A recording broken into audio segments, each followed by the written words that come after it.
আচ্ছা, তাহলে আমরা গত ক্লাসে দেখছিলাম যে একটা সিভিল মামলা কিভাবে শুরু হয় প্লেন্টের মধ্য দিয়ে, এবং প্লেন্ট শব্দটা বা রিটেন স্টেটমেন্ট শব্দটা কিসের সাথে সম্পর্কিত, প্লিডিংস এর সাথে।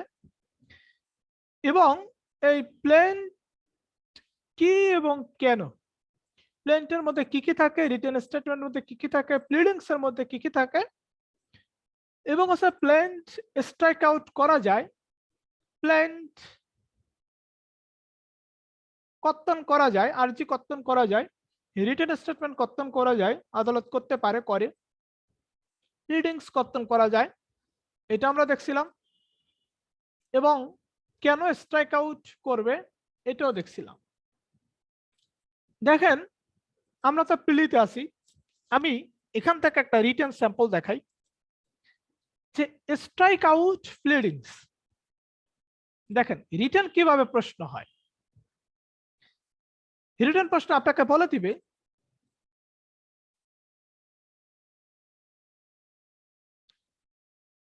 যে প্লিডিংস স্ট্রাইক আউট করার ক্ষেত্রে আদালতের সীমাবদ্ধতা রয়েছে। প্লিডিংস স্ট্রাইক আউট করার ক্ষেত্রে আদালতের সীমাবদ্ধতা রয়েছে। আবার আরেকটা প্রশ্ন যদি লিখি, সুনির্দিষ্ট কারণ ব্যতীত আদালত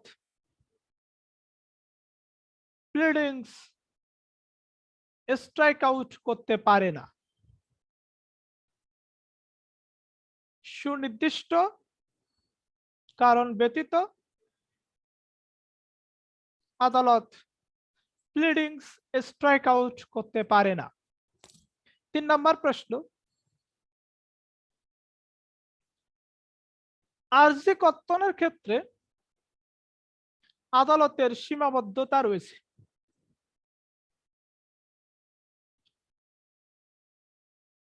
4 নম্বর প্রশ্ন, লিখিত জবাব কর্তনের ক্ষেত্রে আদালতের বিবেচনামূলক ক্ষমতা থাকলেও লিখিত জবাব কর্তনের ক্ষেত্রে আদালতের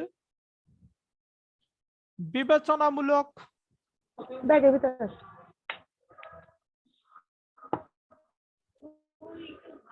লিখিত জবাব কর্তনের ক্ষেত্রে আদালতের বিবেচনামূলক ক্ষমতা থাকলেও আদালত সেই বিবেচনামূলক ক্ষমতার বলে আদালত সেই বিবেচনামূলক ক্ষমতার বলে রিটেন স্টেটমেন্ট বা লিখিত জবাব কর্তন করতে পারে না। লিখিত জবাব বা রিটেন স্টেটমেন্ট কর্তন করতে পারে না।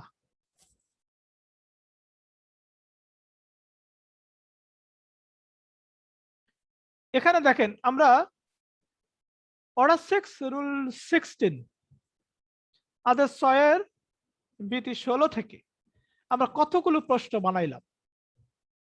এটি হচ্ছে আমাদের রিটেন। আমরা একটা বিধি, একটা সেকশন পড়ে আমরা নিজেরা প্রশ্ন তৈরি করে লিখতে পারবো কিনা। যাই হোক, আমরা মানে মনে হলো যে একটা রিটেন কোশ্চেন কিভাবে একটা ধারা উপধারা থেকে আসতে পারে, একটা আদেশ থেকে আসতে পারে, আদেশের বিধি থেকে আসতে পারে, তার একটা নমুনা আমরা দেখলাম। আমরা এখন আমাদের পড়ায় চলে যাই। এগুলো আমরা পড়বো, রিটেনের সময় পড়বো। ওকে,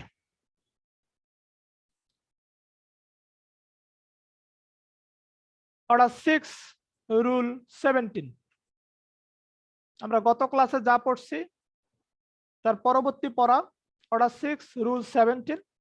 এখানে বলছে amendment of pleadings. Amendment of pleadings, যেমন আমাদের জুডিশিয়ারি ভাইভাতে গতবার 13তম জিজ্ঞেস করছে যে আরজি সংশোধন কখন হয়?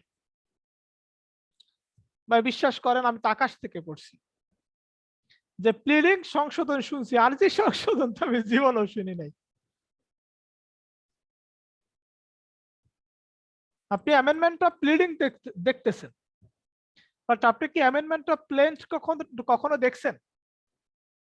আপনি অ্যামেন্ডমেন্ট অফ রিটেন স্টেটমেন্ট কখনো দেখছেন?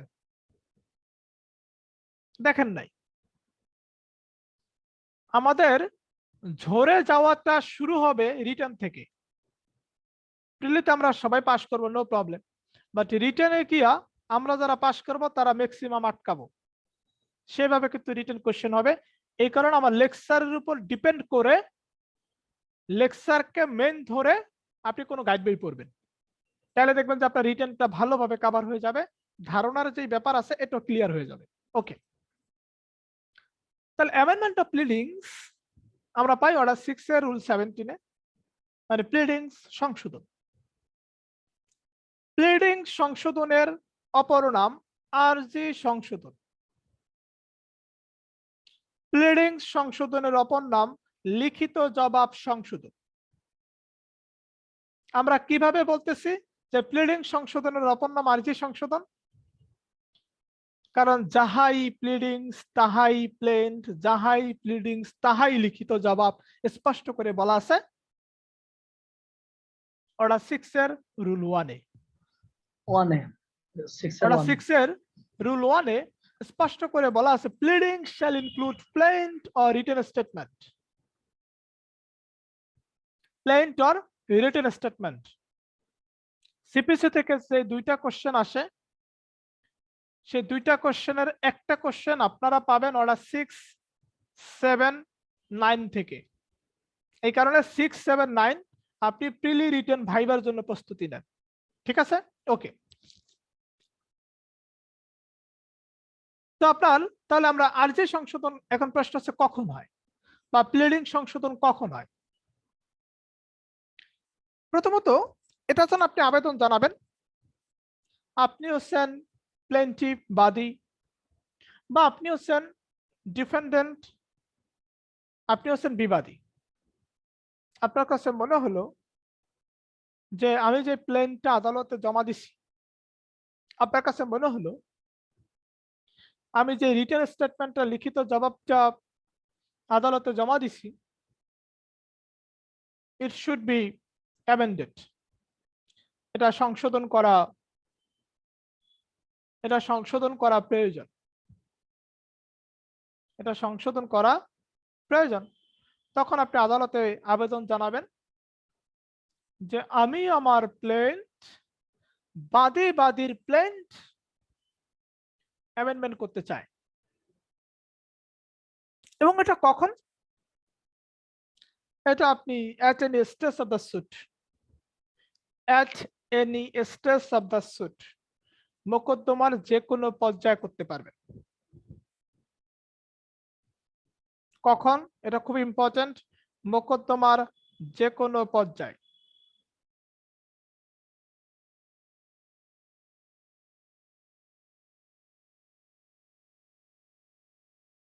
মোকদ্দমার যে কোনো পর্যায়ে।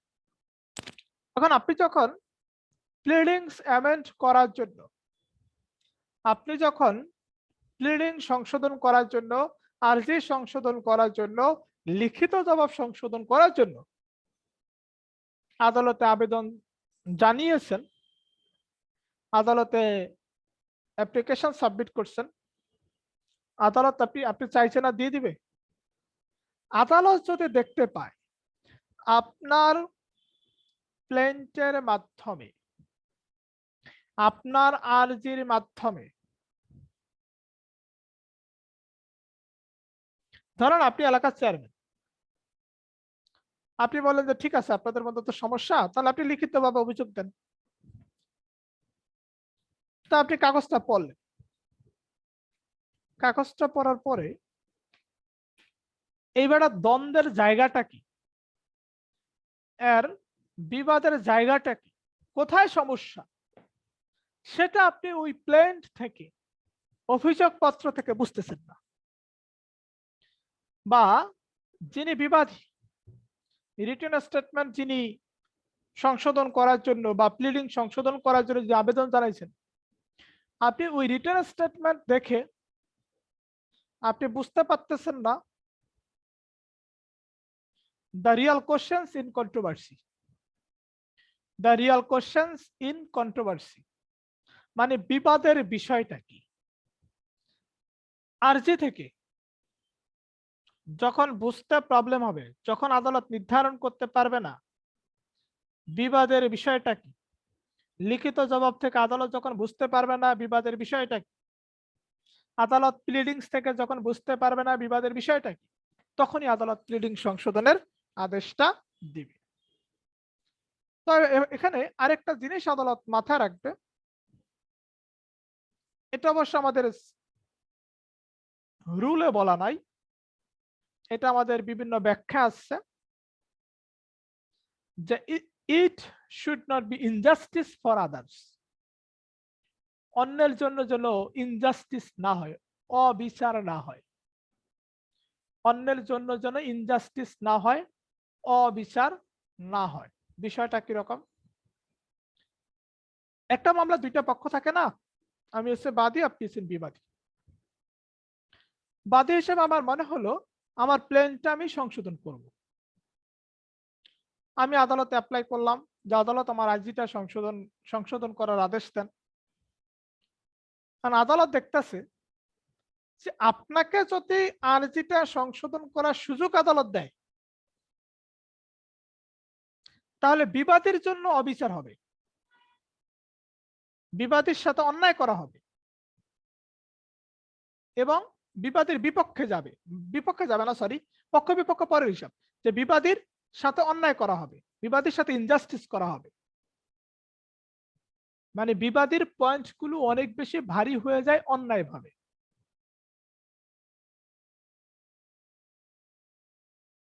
তখন কিন্তু আদালত প্লিডিংস অ্যামেন্ড করার অর্ডার করবে না, তখন আদালত প্লিডিংস অ্যামেন্ড করার অর্ডার করবে না। তার মানে প্লিডিং সংশোধনের আদেশ আদালত কখন দিতে পারে, একটা হচ্ছে at any stage of the suit, মোকদ্দমার যে কোনো পর্যায়ে at any stage of the proceedings. 2 number point হচ্ছে প্লিডিং সংশোধনের আদেশ কেন দিবে, কেন আদালত মঞ্জুর করবে। এখানে বলে দিছে যে যখন হচ্ছে আদালত রিয়াল কোশ্চেনস ইন কন্ট্রোভার্সি বিবাদের প্রকৃত বিষয় নির্ধারণ করতে পারবে না, এক, যখন হচ্ছে এটা অন্যের জন্য ইনজাস্টিস না হয়। এখন প্রশ্ন হচ্ছে, আজকে বলল ঠিক আছে আপনি প্ল্যানটা আরজিটা সংশোধন করে নিয়ে আসেন, টাইমটা কি আনলিমিটেড, উত্তর হচ্ছে না। তো টাইমটা কত, টাইম নিয়ে কথা বলছে অর্ডার 6 এর রুল 18, অর্ডার 6 এর rule 18,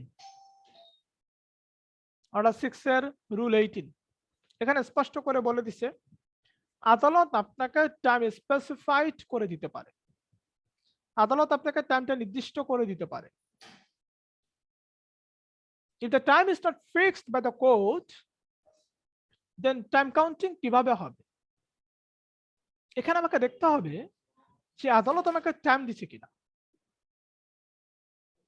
If there is a specified time, if there is fixed time, if the time is determined by the court, আদালত যদি টাইমটাকে নির্ধারণ করে দেয়, যান আপনি 5 দিনের মধ্যে এই প্ল্যানটা সংশোধন করে নিয়ে আসেন, 5 দিনের মধ্যে রিটেন স্টেটমেন্টটা সংশোধন করে নিয়ে আসেন,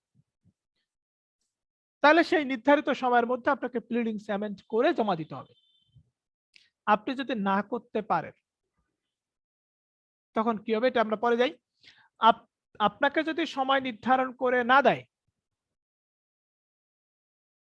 তখন সময় কত, তখন হচ্ছে আপনি সময় পাবেন হচ্ছে 14 days, 14 দিন। তার মানে হচ্ছে দুইটা ভাবে সময়ের কথা বলছে, একটা হচ্ছে আদালত যদি টাইমটা ফিক্সড করে দেয়, আদালত যদি টাইমটা নির্ধারণ করে দেয়, সে নির্ধারিত সময়ের মধ্যে প্লিডিং অ্যামেন্ড করতে হবে। আদালত যদি টাইমটা নির্ধারণ করে না দেয়, তাহলে সর্বোচ্চ 14 দিনের মধ্যে আপনাকে প্লেন্ট রিটেন স্টেটমেন্ট, যাকে আমরা প্লিডিংস বলি, এটাকে সংশোধন করতে হবে। এ হচ্ছে আমাদের ওভারঅল অর্ডার 6।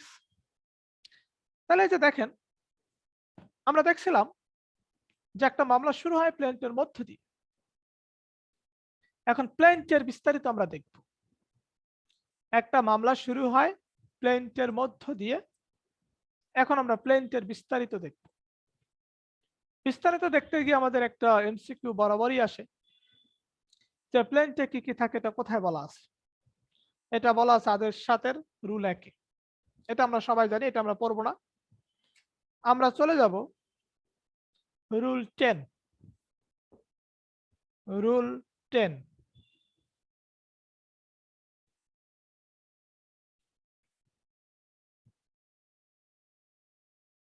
রুল 10 হচ্ছে return of plaint. Return of plaint, আরজি ফেরত। রিটার্ন অফ প্লেন্ট ব্যাপারটা কি, এবং আদালত কখন একটা প্লেন্ট একটা আরজিকে ফেরত দিতে পারে। মানে আদালতে আপনি আরজিটা সাবমিট করছেন, আরজিটা সাবমিট করে আপনি মামলা শুরু করবেন, রাইট? সাবমিট করছেন, মামলা শুরু করছেন, আদালত বলতেছে আমি আরজিটাকে রাখতে পারতেছি না, আপনি এটা আপনার এই আরজিটা যেখানে জমা দেওয়ার জন্য উপযুক্ত, প্রপার, আপনি সেখানে দেন। প্রপার কোর্টে এটাকে প্রেজেন্ট করেন। তার মানে হচ্ছে যদি কোনো আদালতের এখতিয়ার না থাকে, যদি কোনো আদালতের জুরিসডিকশন না থাকে, যেমন হচ্ছে ভাই একটা সম্পত্তির মূল্য 19 লক্ষ টাকা, এই সম্পত্তিটা নিয়ে যখন ঝামেলা শুরু হবে, তখন আপনি একটা দায়ের করবেন কোথায়? সিনিয়র অ্যাসিস্ট্যান্ট জাজের কাছে। কিন্তু আপনি সিনিয়র অ্যাসিস্ট্যান্ট জাজের কাছে দায়ের না করে আপনি কোথায় করছেন? আপনি করছেন অ্যাসিস্ট্যান্ট জাজের কাছে, সহকারী জজের কাছে। সহকারী জজ কি এই মামলাটা পরিচালনা করতে পারবে? তার কি জুরিসডিকশন আছে, এখতিয়ার আছে?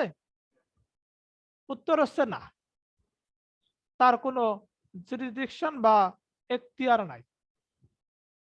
তার কোনো জুরিসডিকশন বা এখতিয়ার নাই। তাহলে কি হবে? তাহলে কি হবে? তখন সিনিয়র, তখন সহকারী জজ আদালত বাদীকে বলবে, এটা যে কোনো স্টেজে বলতে পারে, এখানে বলে যে at any stage of the suit, মোকদ্দমার যে কোনো স্টেজ বাদীকে বলবে আপনার জন্য যে যথাযথ আদালত আছে, সেই যথাযথ আদালতে এই আর্জিটা দাখিল করে। কোন আদালতে দাখিল করতে হবে এটা কিন্তু বলে দিবে না, বলবে প্রপার কোর্ট। প্রপার কোর্ট, আর প্রপার কোর্ট নির্ধারণ করবে কে? কোন তো প্রপার কোর্ট মানে সঠিক আদালতে দাখিল করার জন্য আমরা উকিলরা আছি, উকিলরা উকিলরা তো সঠিক আদালতে নিয়ে যাবে, ঠিক না? আচ্ছা যাই হোক, আদালত বলবে আপনি প্রপার কোর্টে বা যথাযথ আদালতে মামলাটা দায়ের করেন, আর্জিটা দাখিল করেন, এবং কি কারণে আর্জিটা ফেরত দিছে এটা আদালত বলে দিবে। আমি এই কারণে I have the jurisdiction to deal the suit, এই মামলাটা পরিচালনা করার জুরিসডিকশন আমার নাই, কারণ আমার পাওয়ার হচ্ছে আপ টু 15 লাখ, 15 লক্ষ টাকা পর্যন্ত। আমি 19 লক্ষ টাকার মামলা পরিচালনা করতে পারি না, সো আমি এটা রিটার্ন করে দিলাম। কারণ বিষয়টা কি দাঁড়ালো, যদি কোনো কোর্টের জুরিসডিকশন না থাকে, সেই কোর্টে যদি কোনো মামলা দায়ের করা হয়, তখন সেই কোর্ট কি করে মোকদ্দমা যে কোনো পর্যায়ে সেই আর্জিটি ফেরত দিয়ে দিতে পারে। এটার নাম হচ্ছে আর্জি ফেরত, এটার নাম হচ্ছে রিটার্ন অফ প্লেন্ট। আর্জি ফেরত শব্দটা আমরা কখনো ইউজ করব না, আমরা ইউজ করব রিটার্ন অফ প্লেন্ট। পরীক্ষার হলে গিয়ে দেখবেন, পরীক্ষার হলে বলে যে রিটার্ন অফ প্লেন্ট কোথায় আছে, তখন তো মাথা ঘুরে যাবে যে সারা জীবন পড়লাম আর্জি ফেরত, রিটার্ন অফ প্লেন্ট আমি জীবনও শুনিনি। এবার এবার যারা রিটার্ন দিয়ে এখানে এখানে প্রায় ৬-৭ জন আছেন দ্বিতীয়বার রিটার্ন দিয়ে ফেল করছেন। আপনারা দেখছেন প্রশ্ন তো এমনিতেই কঠিন ছিল, সেটা ঠিক আছে। বাংলা প্রশ্নে লিখছে the pleading shall include the pleading shall include material facts not law or evidences। ব্যাখ্যা করুন। ইংলিশে কে লিখছে the pleading shall include material facts not law or evidence, explain the statement। দেখছেন বাংলায় গিয়ে এক ইংলিশের অর্থ দেওয়ার কথা ছিল না, দেয় নাই। ঠিক এই কাহিনীটা হবে, আপনাকে লেখা দিছে রিটার্ন অফ প্লেন্ট কোথায় আছে। আপনি তো মনে মনে আশা করতেছেন রিটার্ন অফ প্লেন্ট ব্র্যাকেটে দিয়ে দিবে আরজি ফেরত, বেটা করার কাম নাই, ওই সিস্টেম বাদ।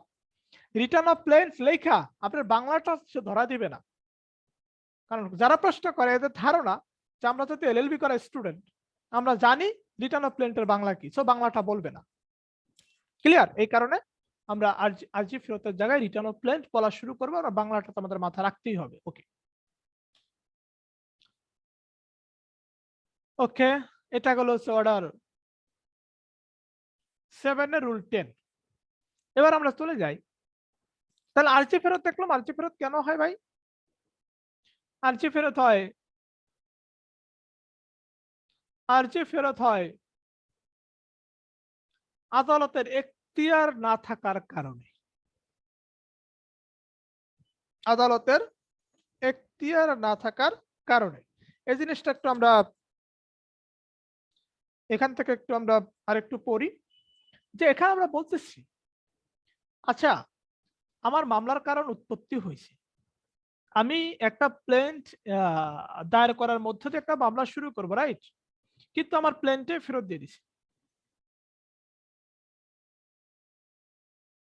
আমি চাইতেছি একজনকে বিষ খেয়ে মারবো, এর সামনে বিষটা দিলাম, এ খাইলো না, খায়া বলো যে আপনি এটা বাসায় নিয়ে যান, এ খাইলো না, কিন্তু তাকে আমার মারতে হবে।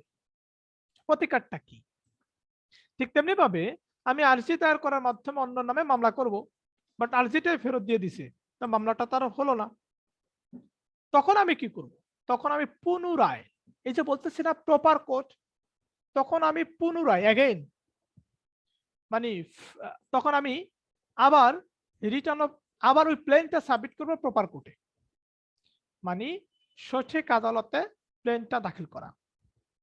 2 নম্বর পয়েন্ট হচ্ছে, এটা আমরা এই লিস্টটা আমরা দেখব যে রিটার্ন অফ প্লেন্ট দিলে, রিটার্ন অফ প্লেন্ট হলে এটার বিরুদ্ধে আইনানুগ প্রতিকার হচ্ছে যেই কোর্টের এখতিয়ার আছে সেই কোর্টে মামলাটা আর্জিটা দাখিল করব। 2 নম্বর পয়েন্ট হচ্ছে এটা হচ্ছে আপিল যোগ্য আদেশ, অ্যাপিলেবল অর্ডার। অ্যাপিলেবল অর্ডার এই ইংলিশটা আমরা মনে রাখবো, অ্যাপিলেবল অর্ডার, আপিল যোগ্য আদেশ।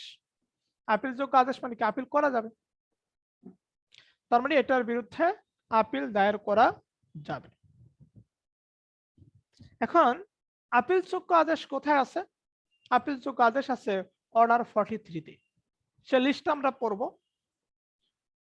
তাহলে হচ্ছে আরজি ফেরতের বিরুদ্ধে প্রতিকার কি? নতুন করে যেই কোর্টের জুরিসডিকশন আছে সেই কোর্টে মামলাটা দাখিল করব।